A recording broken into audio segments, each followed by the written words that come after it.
set men ablaze to capture the reality of God. When you read Hebrews chapter number 12 verse number 29, it says, our God is a devouring, a consuming fire.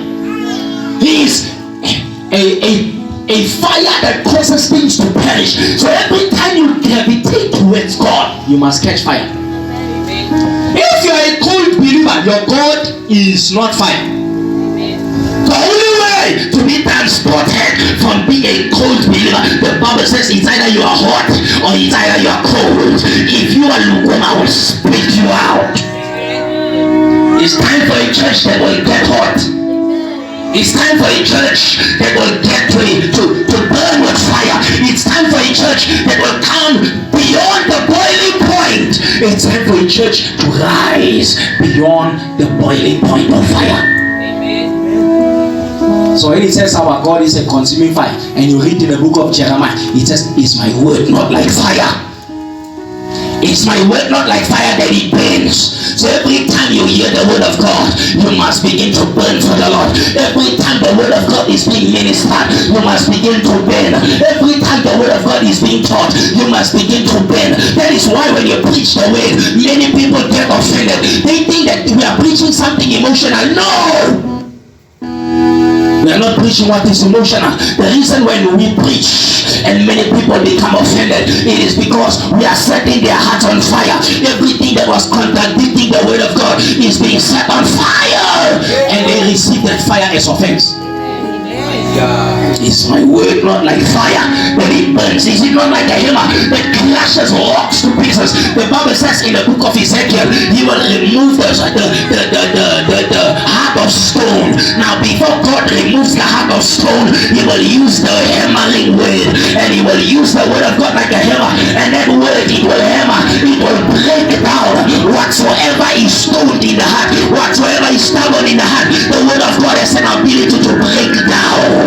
That is why many people, when the word of God is ministered, they will feel judgment. Many a times when the word of God is ministered, people will feel like, oh, this is personal. It's never personal. It is a ministry of fire.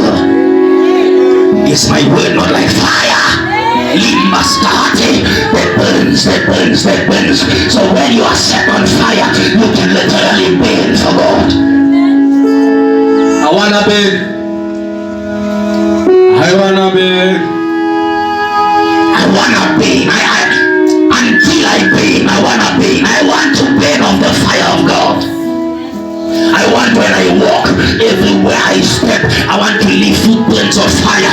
Everywhere I touch, I want to leave fingerprints of fire. Every time I speak, I want to transmit fire in my words. Every time I hug somebody, I want to exchange fire. Every time I text somebody, even over the phone, I want to release and transmit fire. The ministry of fire.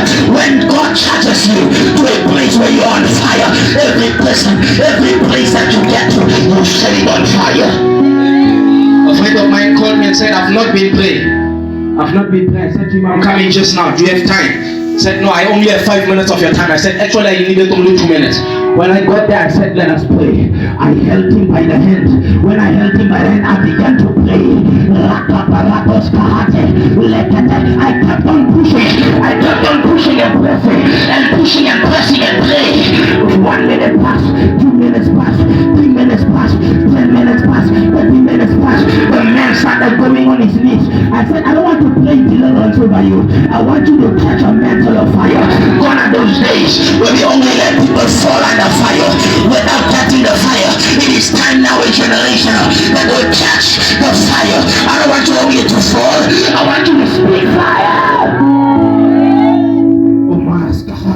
So I began to pray. We went on with the prayer. We went on. He said, I am tired. I said, let us pray.